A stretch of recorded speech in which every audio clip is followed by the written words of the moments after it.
Assalamualaikum warahmatullahi wabarakatuh. Nama saya Wartono dari Teknik Informatika. Di sini saya akan menjelaskan materi sistem operasi, yaitu tentang mikrokernel dalam sistem operasi. Apa itu mikrokernel?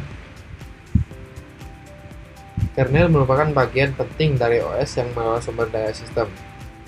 Kernel juga bertindak sebagai jembatan antara perangkat lunak dan perangkat keras komputer.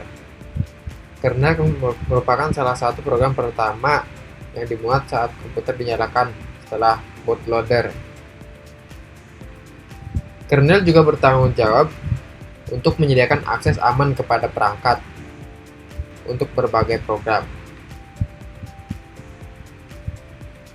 Jadi kernel itu adalah sistem yang menjembatani dari perangkat keras ke software ya.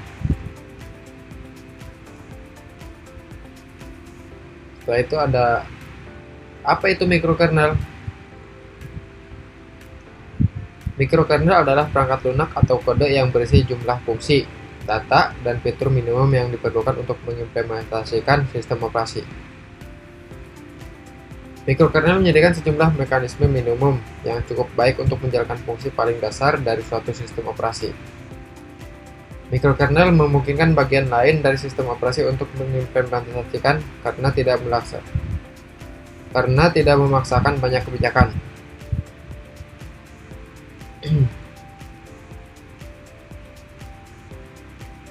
Mikrokernel dan lingkungannya penggunanya biasanya diimplementasikan dalam bahasa pemrograman C++ atau C dengan sedikit assembly, namun bahasa implementasi lain dapat digunakan dengan beberapa pengodean tingkat tinggi. Apa itu kernel monolitik? Kernel monolitik menjalankan semua layanan sistem dasar seperti manajemen proses, manajemen memori, komunikasi input-output, dan penanganan interupsi, sistem berkas, dan lain-lain. Dalam pendekatan kernel jenis ini, seluruh sistem operasi berjalan sebagai suatu program tunggal dalam mode kernel. Sistem operasi ditulis sebagai kumpulan prosedur yang dihubungkan bersama menjadi program biner besar yang dapat dieksekusi. Mikrokernel merupakan bagian terpenting untuk mengimplementasi sistem operasi yang benar. Anda dapat melihat pada diagram di bawah ini bahwa mikrokernel menjalankan operasi dasar seperti memori, mekanisme penjadwalan proses, dan komunikasi antar proses. Seperti ini diagram kira-kira. Ada application interprocess communication, file server, device driver, Unix server.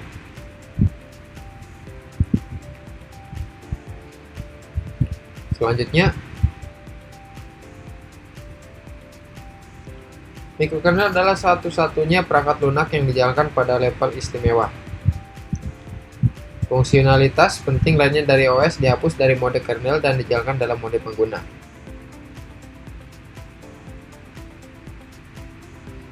Komponen mikrokernel. Mikrokernel hanya memuat fungsi inti sistem. Suatu komponen dimasukkan ke dalam mikrokernel hanya jika meletakkannya di luar akan mengganggu fungsi sistem. Semua komponen lain yang tidak penting harus diletakkan dalam mode pengguna. Fungsionalitas minimum yang dibutuhkan dalam mikrokernel adalah 1. Mekanisme manajemen memori seperti ruang alamat harus disertai dalam mikrokernel. Mikrokernel juga berisi fitur perlindungan memori. Yang kedua, mekanisme penjadwalan proses harus berisi penjadwalan proses dan print. Yang ketiga, komunikasi antar proses, pengelolaan server yang menjalankan ruang alamatnya sendiri. Di sini ada beberapa perbedaan antara mikrokernel dan kernel monolitik. Dengan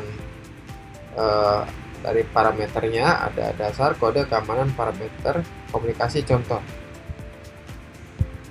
Saya akan menjelaskan sedikit perbedaannya antara kernel monolitik dan mikrokernel. Untuk dasarnya yaitu kalau kernel monolitik ini adalah proses besar yang berjalan dalam suatu ruang alamat, sedangkan mikrokernel ia dapat dipecah menjadi proses terpisah yang disebut server. Pengkodean, kalau untuk kernel monolitik, untuk menulis kernel monolitik lebih sedikit kode yang dibutuhkan.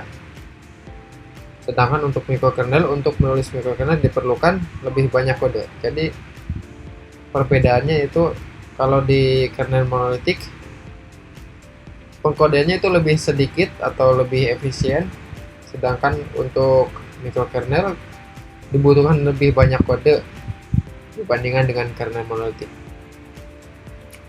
Dari segi keamanan, untuk kernel monolitik, jika suatu layanan mogok seluruh sistem,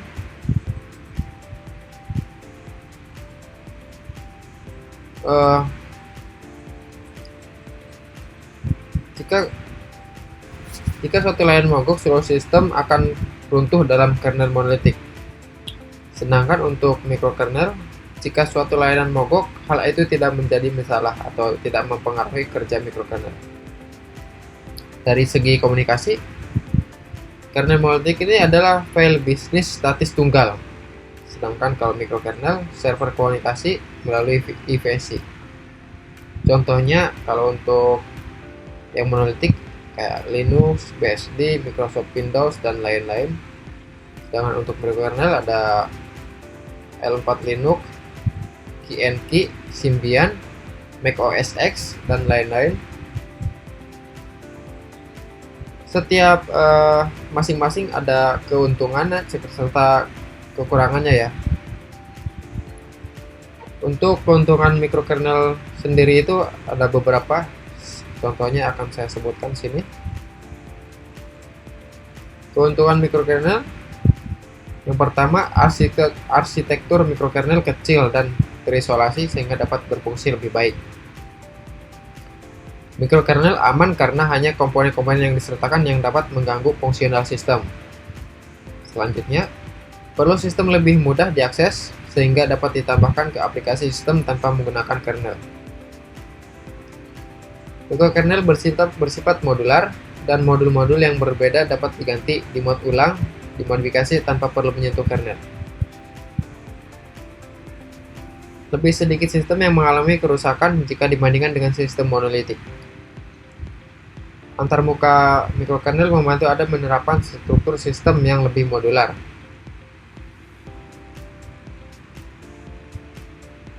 Tanpa mengkompilasi ulang, tambahkan fitur baru.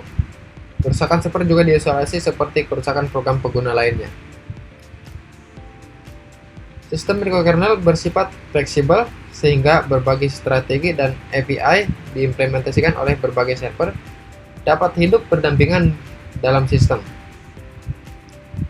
Peningkatan keamanan dan stabilitas akan menghasilkan penurunan jumlah kode yang berjalan pada mode kernel. Nah, di sini juga ada kerugiannya, yaitu saya bacakan beberapa aja. Salah satunya menyediakan layanan dalam sistem mikrokernel mahal dibandingkan dengan sistem monolitik normal. Jadi kalau mikrokernel itu emang sedikit lebih mahal dibandingkan monolitik ya. Peralihan konteks atau pemanggilan fungsi diperlukan saat Creeper diimplementasikan sebagai prosedur atau proses. Kinerja sistem mikrokernel bisa saja tidak maksimal dan bisa menimbulkan beberapa masalah. Itulah sedikit penjelasan mengenai mikrokernel.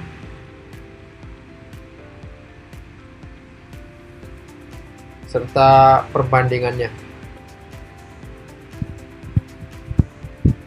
Cukup sekian dari saya. Terima kasih. Assalamualaikum warahmatullahi wabarakatuh.